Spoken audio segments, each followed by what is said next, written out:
wanted to have you on the podcast, and I'm really excited. Yeah, thank you. I'm so sorry. It took like a year or something forever to get this schedule down. I feel like there's always something happening, like somebody's sick or a 2 week brownout on the blackout on the island. But here we are. So thank you so Yeah, much for your perfect. patience. Oh, no, absolutely. It's been great connecting with you on Instagram. I actually followed you like a long, long time ago, maybe when you still had like 5 or 6,000 followers, or even maybe even less than that. And I was like, oh, this is so cool. A woman in the Philippines who surfs, and she's on this island. And so you actually inspired me to go visit Siargao when I was there in Awesome. 2016.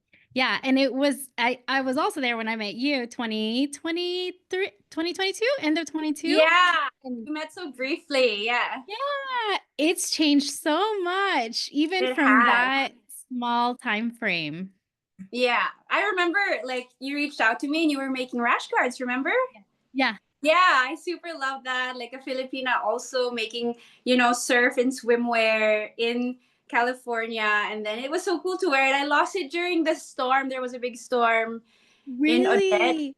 So like a lot Yeah. of our things got lost. So I was so bummed about that. Are you still making that? I still have products. Yeah. Okay, cool. I can send you something. Oh, okay. Yeah. No If you pressure. whenever you know someone's coming, someone's going to be going to you, that's going to be from over here. Let me know. We'll coordinate it. Okay, I Yeah. will. Yeah, those were super cool. Yeah. Well, like, I don't know. I mean, I've followed your Instagram stories, but I'm actually glad that we're talking about this now for like the first time, and I don't know like your whole story of what brought you to Siargao. But as I know, you were living in Manila, Yeah, I'm from Manila, and so my family is from yeah. Manila. Yeah. So, And what?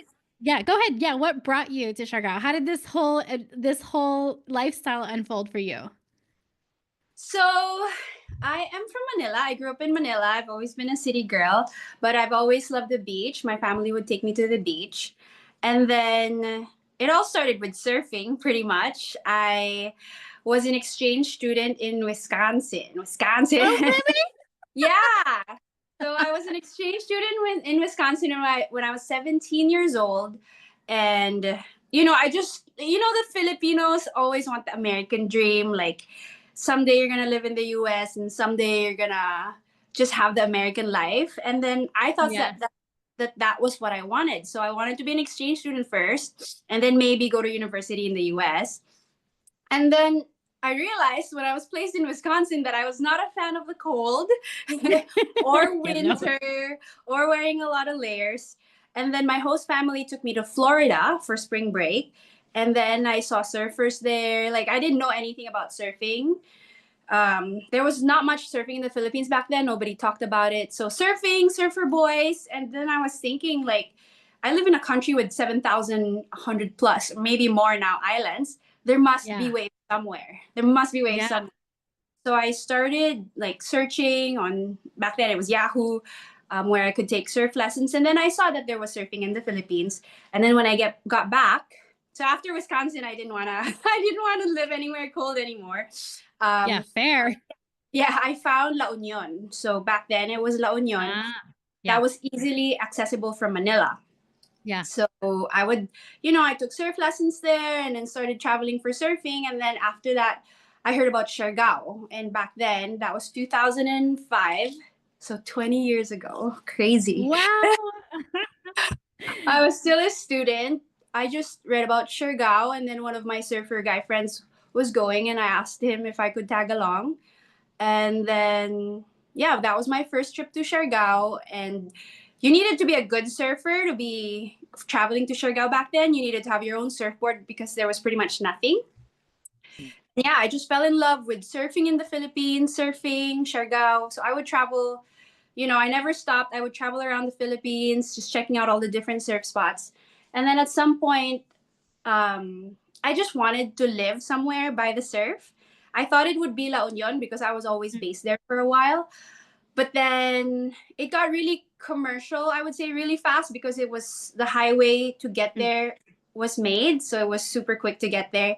And Siargao was back then was like just more like paradise. And yeah, and then I met my husband Ollie in Bali, Indonesia. And I think he would have liked Siargao more than La Union. So yeah, he came over to Siargao. never left. We started renting a house, and then yeah, now I'm here full time. Wow. My gosh, what an incredible journey. I think it's so I love hearing it because, I'm Filipino too, but I've always been like, "Oh yeah, there's got to be like surf, like good surf in the Philippines." And you just like never really heard about it really until lately, I feel like. So Yeah, like that exploration of finding good surf in your home.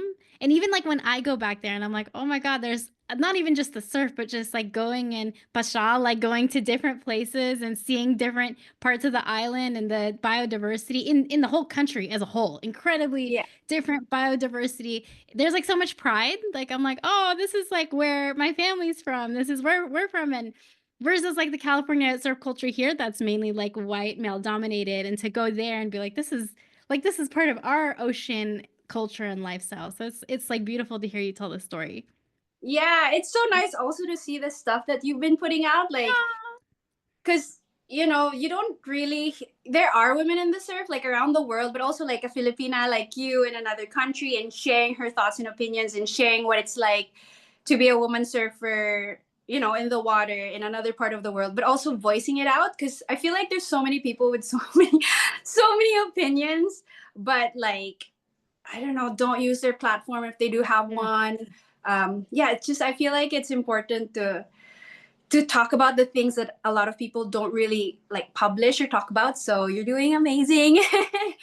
And Likewise, yeah, thank you so much. I'm so happy to be in this podcast also.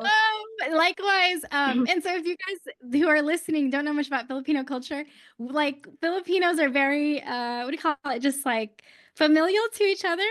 So Yeah. even like yeah, and even if you didn't know each other before, just the fact that we have the commonality of being Filipino, it kind of ties us together in a special way. So yeah, that's why we're like so stoked to be hanging. Yeah. Yeah. It's also so cool because like people from not just California but the US, like they reach out and like they see my social media, and I think one of the first things they notice is that I'm Filipina, and like talking about the Philippines or surfing, and they're like, "Oh, that encourages them right away." So, yeah, it's like, "Oh, Filipino, like, hey, brother, sister." So that's super cool. Yeah. Have you seen like a rise of like what I loved the last time I was there was seeing Filipina women surfing. Like not just like Yeah. women surfing or tourist surfing or surfing in general, but like specifically Filipina women because and I wonder too like the way you grow up, normally Filipinos are like, "Oh, don't get too dark. Like you don't want to get your skin dark even though like I mean, I'm a dark person. Like that's like my mom's side. They're really dark. So I love seeing that. Like I love seeing Filipino women getting out and doing outdoors things, especially like in the Philippines. So have you seen a rise of women coming out to surf? Yeah, for sure. Like, so I've always been tan, and I don't think Yeah. I really appreciated being tan or morena until I went, like I said, to the US to study, where everybody loved Yeah. my tan and everybody asked if I was tan all year round. And then when I got back and started surfing, where you have to be tan, like, because it means that you're surfing a lot, I really appreciated it. And then, like, you feel more like a surfer here in the Philippines if you're tan. And I just found a self confidence that not just being Filipino gave me, but also surfing.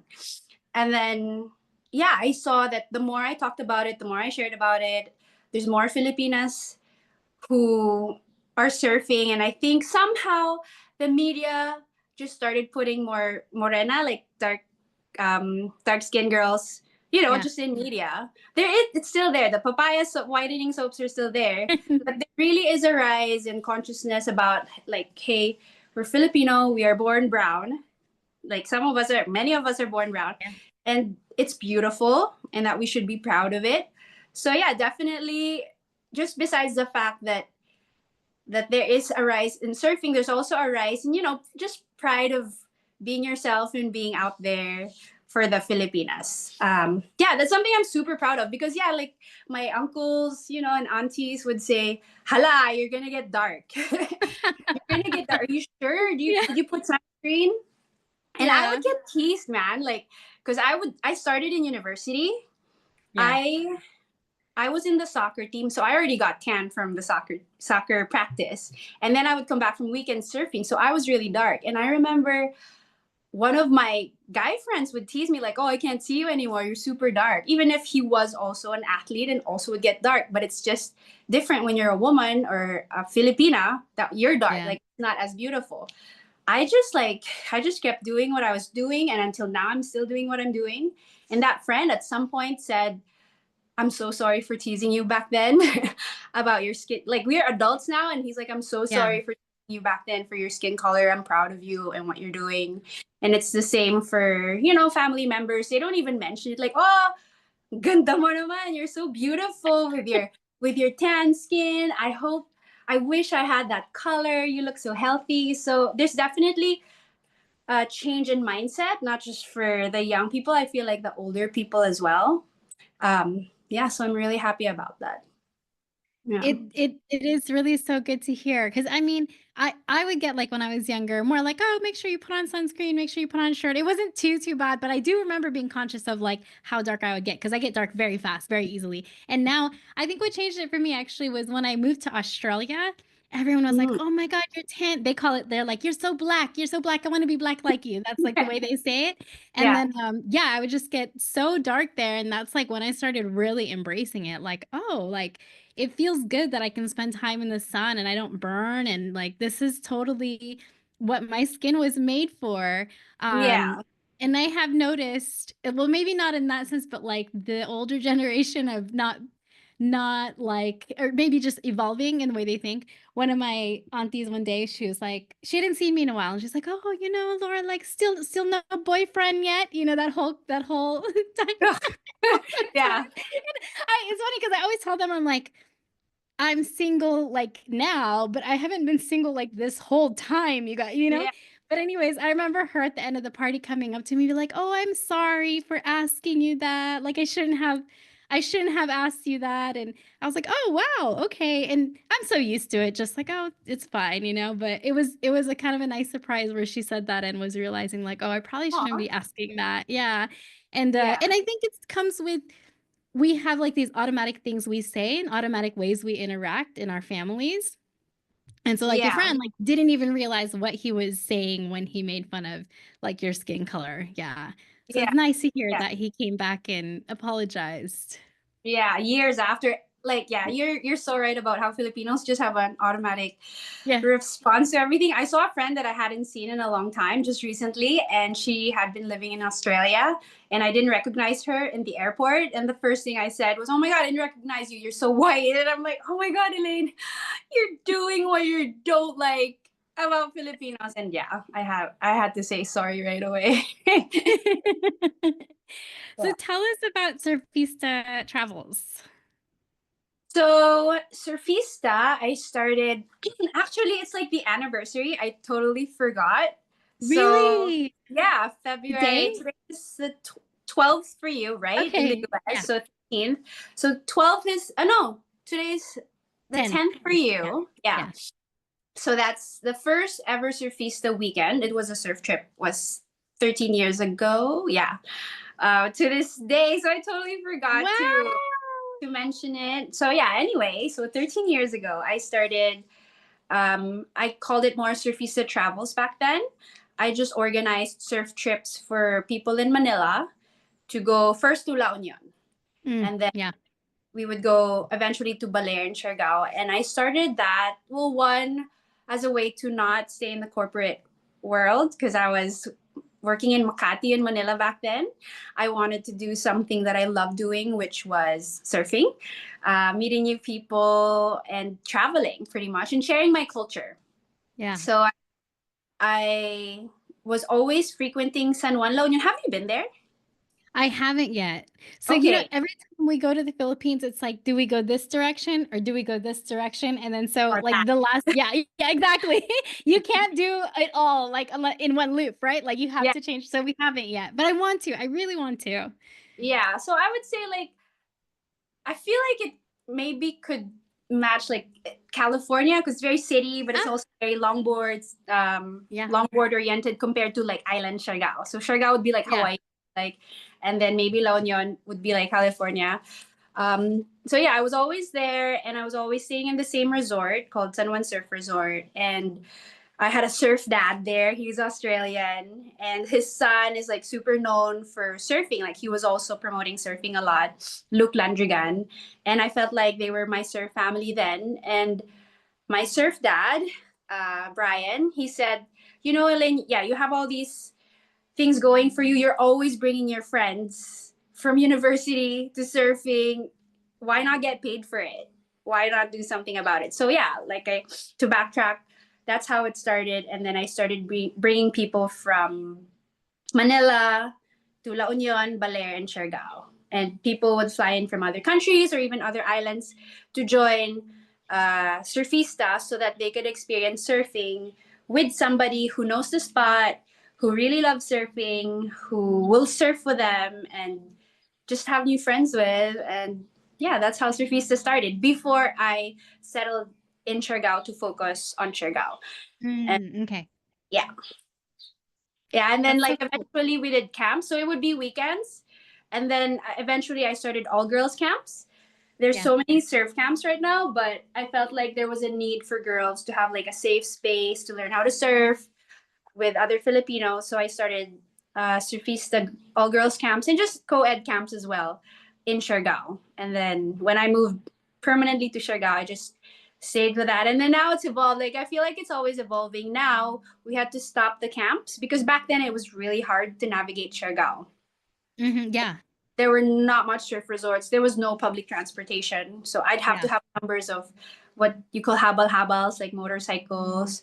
You'd have to know where to eat, where to go back then. So that was what I was doing for the groups. But since Siargao has changed so much, there's so many accommodations. It's just easier now. Yeah. We just focus now on surf lessons and packages and surfing for kids because now we have a kid. And yeah, and I feel like it's going to evolve and maybe have camps again because we're building more rooms in our property. So hopefully that happens soon. Might have to collaborate on a camp. Yeah. Yeah. Yeah. So let's talk about how much Siargao has changed and like what you've seen. I mean, even just from the short time of when I went 2016 to 2022, end of 22. So let's say almost 23. So what is that for 5, 6, 7 years? Did we, Changed sorry, dramatically. did we Yeah. see each other in the 2016 or no? No, I don't I feel think like, I don't think so.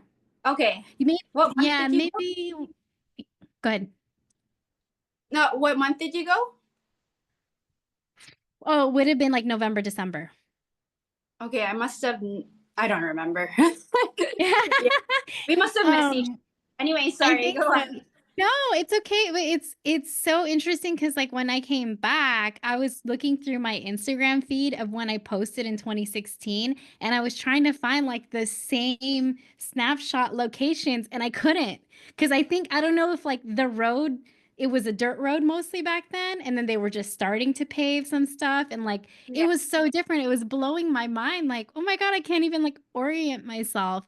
I mean, it's been amazing. I would love to hear from you what you think of like the growth and how it's changed and pros and cons because you do talk about this on your Instagram, which I love. I love that you're like transparent and clear and you're just like telling people how it is and giving them Yeah. advice on like how they should be traveling in Siargao, acting in Siargao, surfing in Siargao, all of that. So, Uh, so like the first time I've been to Siargao was 2005, which is a long time ago. And I yeah. feel like the big shift happened was when they released a movie called Siargao. I don't know if you've seen it or Hmm. heard it. No. So there was a Filipino movie called Siargao. I think it was 2017, 18 or something.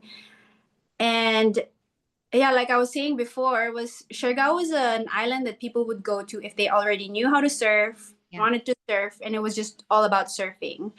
And then now it's after the movie, and the storyline of that movie was that this vlogger was heartbroken and wanted to try to find herself in Siargao.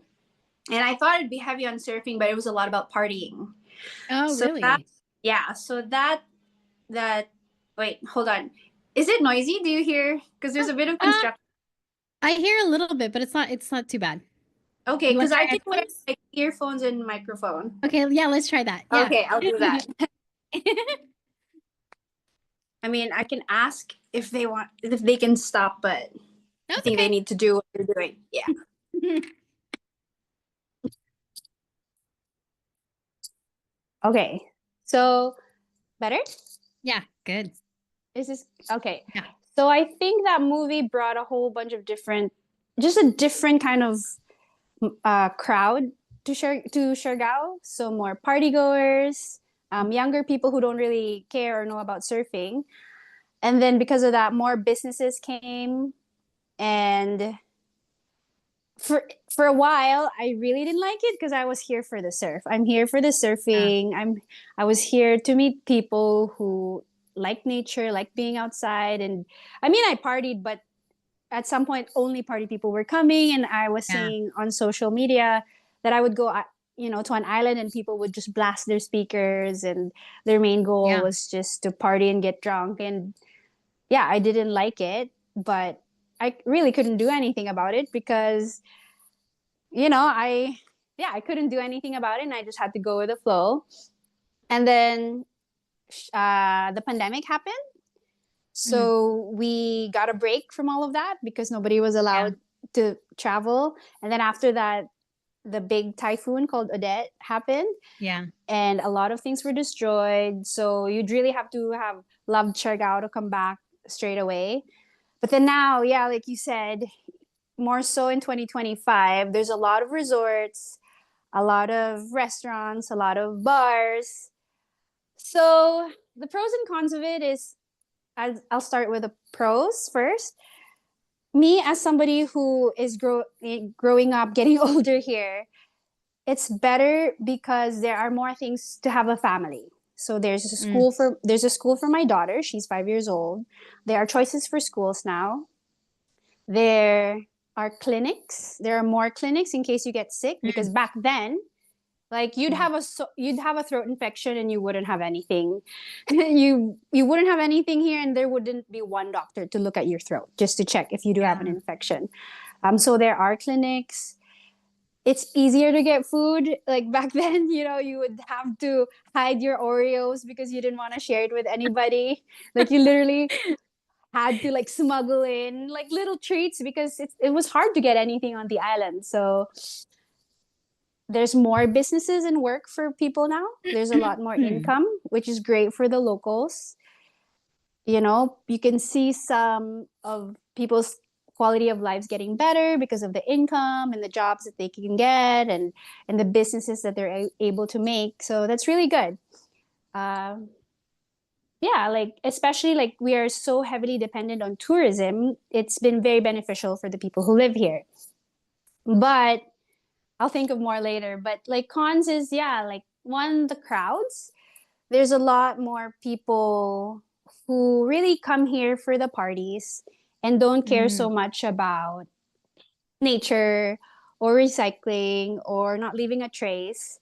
That irks us a lot as surfers because the ocean is our playground, and we clean up after these people who don't realize how much trash they're leaving behind. So that's one. A lot of crowds on peak season like Holy Week or the coming Valentine's Day or holidays. If you want to just have a nice meal with your family, you have to really reserve a table because Mm. it's full. Wow. It's full everywhere. So we'd rather just, a lot of us who live here would rather just eat at home or hang out with friends at home because it does get very crowded. So that's just little annoyances. Um, for the bigger stuff, like I mentioned recently, I wanted to bring my daughter to just play on the beach. And from our house to the closest beach, it's just 2 minutes away. It's literally just, you just cross a few streets and then you're there. And when I wanted to bring her, everything was fenced off. I couldn't enter anywhere. And I was driving with her on a motorbike, and I thought I would just find the next opening to the beach. But it took like 10 to 15 minutes driving just to find a place for her to just play on the beach without having to go through a resort or go through a restaurant. So I think that's one of the cons. A lot of the beachfront property are fenced off. Wow. Everybody says that the beach is free and by law should be for everyone. Yes, but how do I get in there? I'd have to Yeah. take a boat and go all the way around. And um, yeah, like I can't get in there. I just want the access. So that's one thing, because the beachfront property have all been bought off. Wow. Um, Prices are very expensive in Siargao right now. A lot of people get shocked, even ourselves, by how the prices have gone up with fish or vegetables. Because one thing, everything is imported, which is Yeah. understandable. There's not really a big farm culture here, or things don't grow here as much. So things come from the other islands. But because you're competing against people from resorts, so Ah, every okay. there's a higher demand and the prices go up. So the worry there is that locals can't afford even to buy vegetables or buy their own food, and end up just buying the most simple things. Or, I mean, thankfully many can fish and do their own thing, but it's still expensive compared Yeah. to other touristy islands like Bali. If you go to Indonesia, the food is super cheap.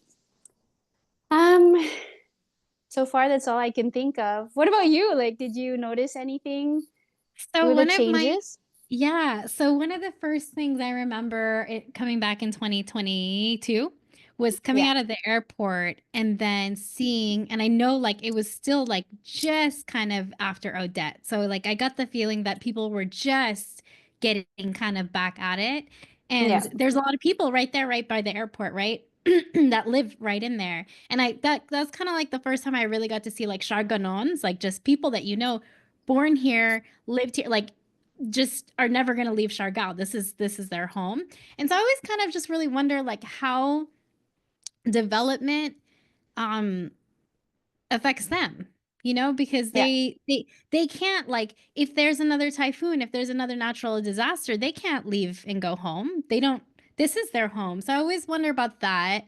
um I do, like, on social media I do see like a lot of one thing that gets to me sometimes is there'll be somebody and that's from whatever another part of the world, and they come in and they're like, oh, Filipino culture, I feel so at home here, I love it so much. And something that I wish for them was to like go back and be like, hey, our culture that is more mono and more like soul focused, like how can we be more like this? And not just take it as like, oh, this is my experience. I feel so welcome here. I'm going to move here.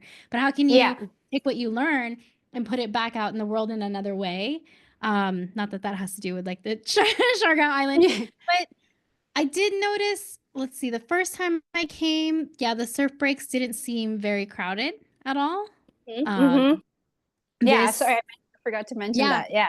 this next time there was definitely more like, uh, definitely like trying to surf around either beginners, getting dropped in on by Australians. But yeah, Yeah. Yeah. yeah, getting dropped in on. I actually had one moment where I had hired a guide and he took me out and he waved me into a wave, and I had Mm-hmm. seen this guy over on my left, kind of far, but still over on my left, going to drop in on it, but the guide waved me in. So I'm kind of like, well, he knows, I think he's watching what he's doing, so he just told me to go. So I went in it. He actually waved me in, knowing my level, to drop in on that guy because that guy had taken so many waves. And that Yeah. guy was so mad, just went da, da, da, da, and just yelling and stuff like that. And all the local Chargonons were like laughing. They're like, "Oh, why is he so angry?" Yeah. So Yeah. that I saw more of that. I think one of the things that like I get concerned about, and you talk about this, is that Mm-hmm. there's a lot of surf guides, and when people ask like, "Oh, who's been to Siargao? Any advice?" I'm always like, "There's lots of surf guides everywhere," and I'm Mm-hmm. like, Mm-hmm. make sure you like hire someone from an organization, or like I'll recommend yours, or from a shop, because we have gone out to surf, and I'm like, oh man, should this person be on this wave? Like, if you're getting pushed in, I to a wave, I don't think this is like your level, Yeah. but Yeah. yeah, they'll still take them out. So I think that has to do with more with crowds. That's kind of the things I've seen. But again, like lots of places to eat. Even though the first time we went, I think we ate at the same resort that we stayed at the whole time, and it was good. But lots of places to eat. Like I don't even think last time we went to like get a massage or shopping or any of that stuff. I don't think we did any of that stuff the first time. Mm-mm. So yeah. Mm-hmm. So yeah, a lot more to do and better board, Yeah. better. Yeah. Oh, yeah. More choices. You don't have Yeah. to bring your own because there's a lot more choices. Yeah. Can I add about the surf part? Because I forgot about that part for some Yeah. reason. Yeah. Like in terms of renting surfboards and having more surf schools, there's a lot more choices now, which Yeah. is a good thing. But like you said, the surf spots are more crowded. You used to be able to surf by yourself with your friends without any drama or hassle. You know, there would be a spot for beginners and a spot for more experienced surfers. But now it's just, to be honest, as somebody who teaches here and somebody who lives here, some days I just prefer not to surf if I know it's going to be crowded. Um, there's a lot of instructors and Yeah. teachers because they know how to push or Yeah. because they've surfed for a year. I see it on social media. I've seen it on TikTok. Somebody getting interviewed and being asked, "Oh, you're a surf instructor. How long have you been surfing?" And the guy would say a year, and then so the interviewer would be like, "Oh, so it just takes a year to teach how to surf?" He's like, Huh. "Yeah, you just whatever answer." And it surprises me that people just believe it. But then again, like when people don't know anything about surfing, Yeah. they'll just absorb whatever is there on social media. But it's a lot more, yeah, messy. I would say messy now in terms of the lineup. For me, as somebody who was not born here, I can't tell somebody off because they're gonna Yeah. say you're not local, you're a woman, you can't you can't say what you're saying. Although I still do say something either on my social media. Um, there has been an effort to make an association for Mm. surf instructors, which is great. But there Yeah. are so many surf spots in Siargao. You take a boat and there's like so many surf spots. So it's really hard to regulate and police every single person Yeah. teaching. So in terms of the teaching part, I would say if you really want to learn properly, you'd have to do your research, check the Google reviews, and make sure that the person you're learning from knows what they're doing. Because now it's like a market. You go to Cloud9 and people are hailing you down, surf lesson, mom, Yeah. surf lesson, sir. And it's stressful for some people, but yeah, some people will just go for it. And then in terms of surfers, like I said, back then it was people who knew how to surf or had a genuine interest to learn how to surf. Yeah. Now it's a lot of, yeah, social media. A lot of people Yeah. want it for pictures, just to get the shot. They don't care if they don't know what they're doing and they're in a spot uh, that they're not supposed to be in. There's a lot of more aggro surfer guys as well.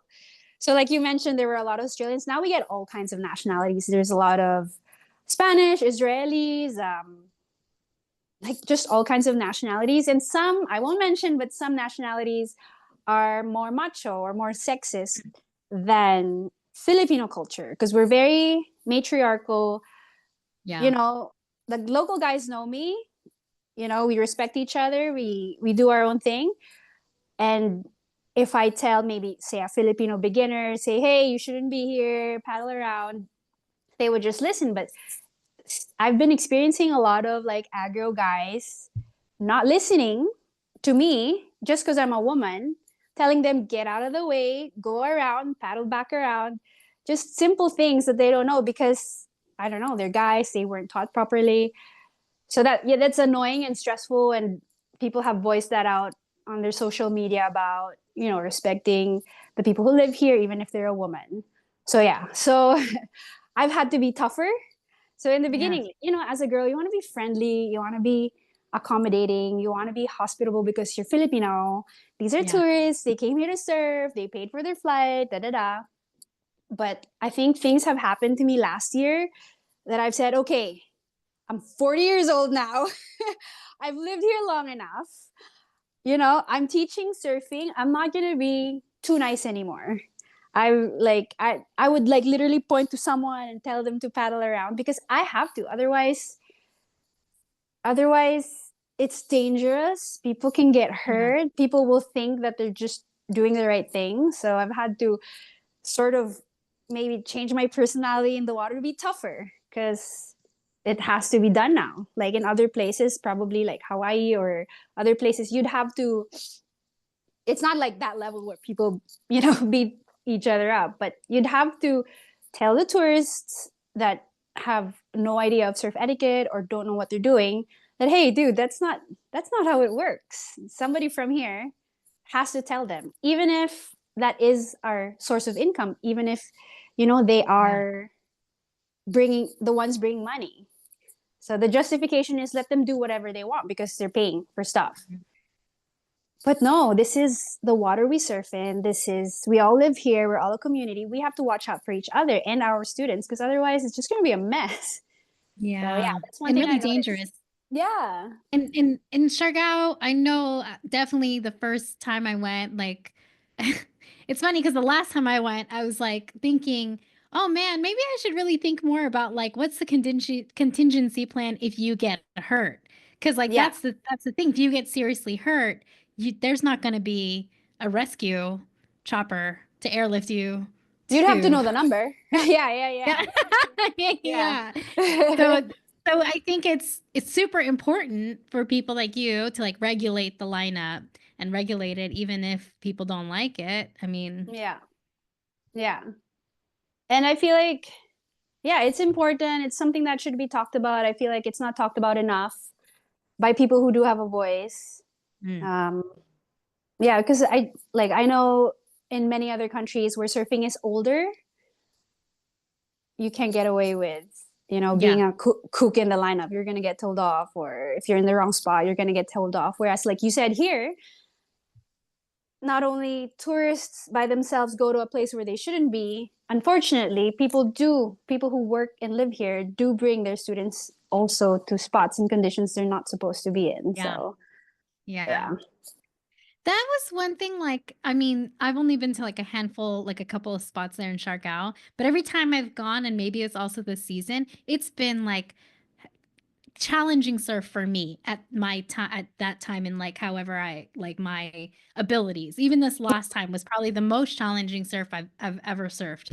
And I did feel that the guide that I had, like we started on in like small spots on small days because I also had my cousin with me and she was taking some lessons. So of course, she wasn't gonna throw her out anywhere. But he was like, oh, I want to take you somewhere else. And the next couple of days were really challenging, bigger waves, a lot of current, all of that. And I think that some people maybe romanticize what surfing on an island is like, not really realizing how strong the currents are, how rocky or reefy the bottoms are. And when people ask, I like to tell them, like, if you're looking for a hotel with a sandy beach where you just walk out and there's your break, like Siargao might not be for you. yeah, no, it's all Yeah. reef here. Yeah, Yeah, yeah. So, like, what are things that people should know about Chaga? Like, if they're listening and they've heard like all the buzz about going to the Philippines, because now it's so crazy. No one ever talked about going to the Philippines ever before. Like, yeah, yeah, never. From my whole adult like kid child life to adulthood, and only now in the last 2 years, people are like every post is like about the Philippines that I see, and it's I'm like, crazy, wow. right? Yeah, I'm like, wow, you guys are actually finally interested in my culture. Wow. yeah. Like you weren't before. But so for those people listening that are interested in coming to the Philippines to surf, specifically Siargao, like what kind of advice do you have for them? Okay, for people visiting Siargao or the Philippines to surf, I would say one, manage your expectations because I said there is a clinic, there is improvement, but if something serious happens to you, you'd have to be flown out by a chopper, which is going to be super expensive, or be taken out on a boat. The emergency clinics here, we don't have it. So if you're going to do something like surfing, make sure that you know what you're doing, or you're going out to spots that are good for you. Because in terms of injuries or accidents, Siargao is not the place where you want to get hurt. Bring your own medicine if you have a specific condition. If you're traveling with kids, bring their own medicine. There are pharmacies. There's a lot more pharmacies now, but they're closed after a certain hour. They're closed on Sundays. They're not 24 hours. So yeah, just in terms of medical things, just be very careful if you have a very specific need or condition. Um, in terms of surfboards, back then I would say bring your own surfboard, but there's a lot more choices now. Uh, Surfing, yeah, just manage your expectations because, like you were saying, everybody's posting about Siargao on social media, and it always looks like the spots are empty. It's not. It's not, unless you get really lucky on a day, where you went somewhere and you were the only ones out. But I would say a lot of the surf spots are empty unless you take a boat and really make your way out of everybody's way and find a spot for you. Siargao is popular, but there are more tourists that come with that. So don't get so frustrated with the reality. That's our reality right now. If you want an empty surf spot, research, go out, go first thing in the morning, go when it's noontime and it's super hot. Nobody wants to go out. I would say try to get to know the locals or assimilate into the culture, because I feel like because Siargao is more modern now and there's a lot more things for tourists, that many people come and go without even saying salamat once, like, or eating Filipino dish once, because there are more choices for foreigners and tourists. But I would say if you really want the Siargao experience or the Philippine experience, get to know somebody, learn 5 words, try Filipino food, ask about it, because the locals will see your genuine interest in the culture or in the island and remember you. And when you come back, you're gonna have a friend for surfing or for life. Because yeah, I do notice now, because of the changes, that there's a disconnect now between locals and people who live here and people who visit. Now it's just like, they're gonna leave anyway, so whatever. uh Back then in the water, everybody were friends. There was no difference with, the haves and have nots. Like, everybody was equal in the ocean. But now I feel like it's not the same. Like, people think that they're paying for an expensive resort and then they deserve all the waves. Just respect the culture, respect the people, get to know the people, even if you're there or here for just a short time, and then you'll have a more meaningful experience with surfing or just the island. Yeah, get to know the local spots where to eat. Maybe I should make a list and just send it to somebody who's interested. I do have a list of restaurants that I like, but it's mixed. But maybe I should just have like supporting local places, because Yeah. yeah, the locals who are getting into these small businesses do this so that they can pay their bills or survive, not to Yeah. get rich, really. There's big Right. resorts here, maybe owned by foreigners or Filipinos, but they already have the money. So I would say support the ones who are doing it to send their kid to school, or yeah, Yeah. just live a better life. Okay. Yeah, that's so Yeah. great. I mean, Yeah. why travel all that way to not learn about the culture? And Filipino culture is so rich and so diverse everywhere you go. Yeah. Incredible. Like if you guys have ever visited the Philippines, for those listening, like from town to town, there could be a different dialect. There could be Yeah. different, like it's really incredible. When I came into Siargao the last time, I got on like the shuttle to go to into General Luna and the at the airport, and the bus driver here, the shuttle driver, he was talking to me in Visaya, but Mm-hmm. Visaya sounds just close enough to Tagalog that my brain was like, why can't I understand him? It was so weird. Yeah. I'm like, he's talking to me, why can't I understand him? Yeah. And then Yeah. finally another lady, she translated for me, but I was like, it's those little things like that make it really a special place. And so you're right, enjoy the culture and be a part of it. Yeah. Yeah. Even Siargao non, if you leave the island and go to Yeah. Surigao, it's different. Like, they say things differently already. So yeah, it's a lot of. What do you Mhm. Are you like hopeful for the future and what it looks like? And do you feel like things are moving in a direction that's going to be sustainable tourism? It's hard, I'm I'm just a hopeful person. I always just like see the positive and try to find what's good in it for everybody. But I think, to be realistic, it's very important for the community here to pay attention to what's happening, um, and regulate, like, whether it's in terms of trash, Yeah. or like I mentioned, beach access, or supporting the locals. It could be detrimental to many of the people who live here, the locals, if we just don't pay attention and say what needs to be said. Because of course, there's politics involved. There's all these things that also contribute to why these things are happening to the island. And I'd like to think and believe that people are doing things for the benefit of others.